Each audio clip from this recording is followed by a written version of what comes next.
What's the thing which inspired you to write Monkeys in My Garden, Reflections from a Life in Isolation?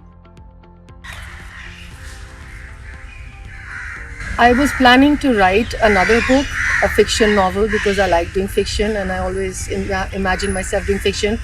But when we were all hit with the pandemic, I mean, we were reeling. Whose mind was working at that time? You just were thinking about how am I going to survive? Where am I going to hunker down? What's going to happen to my work? All these things are going through your mind that, creativity became difficult. So the writing the journal, it was actually a journal for me to get through it, because as a writer I have to write, and so it was a personal kind of every day I have to write it. That was like how to deal with the shock, was just by writing, and every day in a journal form. But halfway through I was thinking, like, you know what, this is turning into something. This is having a message, a bigger message than just my own microcosmic life. So that's why I decided to put it out there. How did you come up with this title? How did I come up with this title? The word monkeys has a lot of connotations, like monkey on my back. It's like a bad habit you can't get rid of. Monkeys in my garden, monkeys because there was bands of monkeys at the farm where I was staying that were boring each other and even biting people, and there was so much monkey action happening, and we're all hunkered down, locked down. And also on, let's say, a metaphoric level inside the house, for instance, you're all locked up together and you're not used to that. As a family, people go, come, this, that, there's movement, but here there's none. So the dynamic is affected. You see, it's like monkey business happening in the house. Arguments and all that chaos and conflict or whatever, just like I'm sure was happening in a lot of people's homes. So that's why Monkeys in My Garden. What's the message you want to convey through this book? There's a lot of messages I want to convey through this book. One is, the main message is that any form of judgment is not good, because you see judgment like what, racism, casteism, sexism, and classism. The rich looking down at the poor and the poor looking down at the rich. And all of us forgetting that we're actually living in the same home, which is this planet. And here we're so busy judging each other. And why aren't we looking at our home to keep it clean, to keep it healthy, to keep it good, our planet? So it's going from the microcosm again to the macrocosm. It's like we have to deal with our own issues, which is mostly discrimination against each other. We have to deal with those issues and look at the larger picture, which is our home, which is the planet.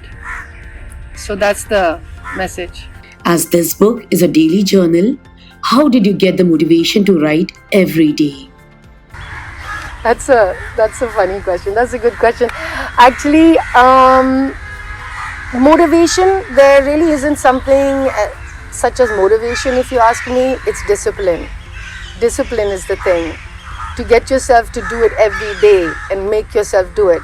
Like the bodybuilders, they're going to the gym 2-3 hours, they're watching their diets, they're eating boiled chicken without salt on it, because they're trying to get that body. Well, with writing, it's exercising the mind. So you're exercising the mind. So making yourself disciplined every day and sitting down and writing every day, come what may. It's discipline more than motivation. Because some days you don't feel like doing it, but when you're writing something like this, where every single day you have to come out with something, then it's discipline.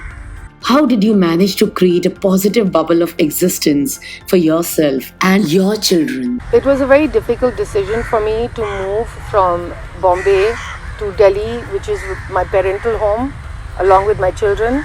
But when the first announcement was made regarding COVID in New York, when the mayor declared a state of emergency, I knew at that point that this thing is, when it reaches Bombay, is going to be havoc, or I felt that way. And my parents live on a big farmhouse, and my brother and his children are there, and his children are the same age around my children. They're all only 1 or 2 years apart. There was a lawn and all that, and I was just imagining lockdowns, and I was just thinking logically that's a pandemic where New York is on its knees. says something. So I just moved and I had no idea. It was just jumping into just not knowingness. Let's put it that way. But positive bubble of existence, that they were running around in the garden. They had their cousins. Even though it was very difficult, we were working on a dongle school. A lot of school was missed, blah, blah, blah. But yeah, they have a structure there. They have greenery there. And that's why I made that choice, which is a very difficult choice.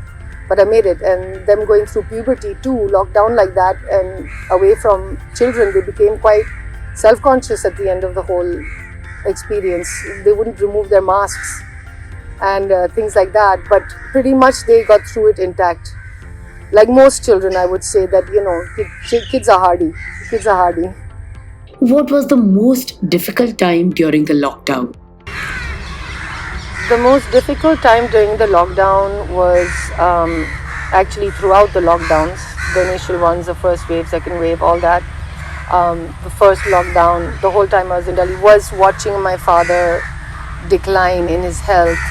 He had a 4th stage cancer diagnosis at that time. He was going through chemotherapy, and you can imagine how difficult it was when the hospitals were completely overloaded and busy, and to get him to have his chemo. And he was home a lot because of infection, this, that, and watching the slow deterioration of his health and of his memory as well. Watching him losing memories of me slowly. It was really difficult. Yeah, and it ended with my father passing away last February. So, What is your message to people who lost their loved ones to COVID? the message to people that lost a loved one to COVID, I have a message for people specifically who lost loved ones to COVID. I mean, there's no easy way of seeing the loss of a loved one. You have to go through the process of grief, and there are the stages of grief. But I would say to those who lost a loved one to COVID, is that sometimes you have to see it from a philosophical point of view. Sometimes you have to sacrifice something you love, and that's something dear to you, for the larger good. So the people that died due to COVID, this pandemic has taught us something because of the deaths. Otherwise, how would we even wake up to certain things? It's because of the deaths that we were kicked into being alarmed about what's going on. Maybe we need to change our ways. A lot of questioning going on because of that. So it was not in vain, and it was not a waste. However difficult it is to process, it was for some good. I really do believe some good down the line. Something we should learn from this, and something we will learn from this. According to you, what better decisions could have been taken by leaders? Well, isn't that the $1 million question? That's what the whole book is about, isn't it? I mean, along with my personal life, and I've really put myself out there, which is not me. Like my friends know, I actually pretty much keep to myself.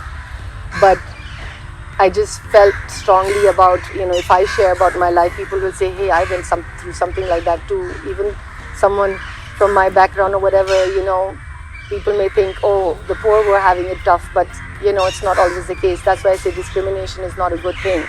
Up and down or across, any kind, we're all in this together. We're all one big family actually in this one home, which is the earth. But yeah, what better decision by world leaders? We have to choose in the good world leaders. We didn't choose the right world leaders and got carried away with the media campaigns and all the glitz that they come with and everything, and what good orators they are and what charisma they have, instead of seeing really the meat of what kind of people they are and what they stand for, and looking deeper, scratching below the surface. And we are the one who voted these populist leaders in, and then when the crisis struck, how did they take care of us?